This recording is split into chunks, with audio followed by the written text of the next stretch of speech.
وہ کون سی چیزیں ہیں جن سے روزہ ٹوٹ جاتا ہے؟ پہلی چیز ہے جان بوجھ کر کھانا پینا۔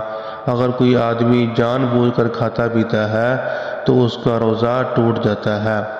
دوسری چیز جس سے روزہ ٹوٹ جاتا ہے وہ ہے جمع کرنا۔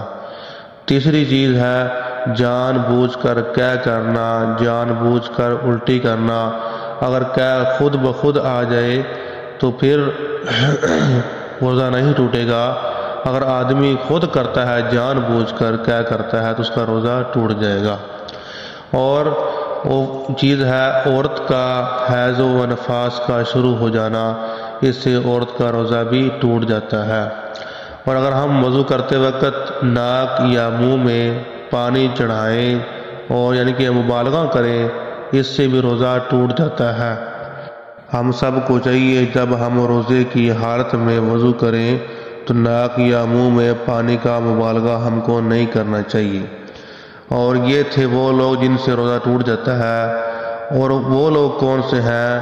جن کی اللہ تعالیٰ نے رخصت دی ہے، یعنی کہ روزے کی حالت میں اللہ تعالیٰ نے وہ کون سے شخص ہیں جن کو اللہ نے روزے کی رخصت عطا کی ہے۔ اسلام دین بہت ہی آسان اللہ تعالیٰ نے بنایا ہے۔ اللہ تعالیٰ لوگوں کی طبیعت کا بھی لحاظ رکھتا ہے۔ مثال کے طور پر نماز، اگر آدمی بیمار ہے، نماز کھڑا ہو کر نہیں پڑھ سکتا، وہ بیٹھ کر نماز پڑھ لے۔ اگر بیٹھ کر نماز نہیں پڑھتا تو وہ لیٹ کر نماز پڑھ لے۔ اگر لیٹ کر بھی نہیں پڑھ سکتا تو وہ اشاروں کے ساتھ نماز پڑھ لے۔ یعنی کہ اسلام دین بہت ہی آسان ہے، اللہ تعالیٰ اس کی نماز قبول فرما لیتے ہیں۔ اس طرح اللہ تعالیٰ نے روزے کی بھی کچھ لوگوں کو رخصت عطا کی ہے۔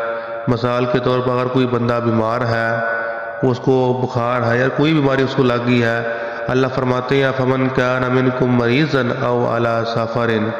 اگر کوئی آدمی بیمار ہے، جب وہ ٹھیک ہو وہ بعد میں روزے پورے کر لے۔ اور اللہ تعالیٰ نے مسافر آدمی کو بھی رخصت عطا کی ہے۔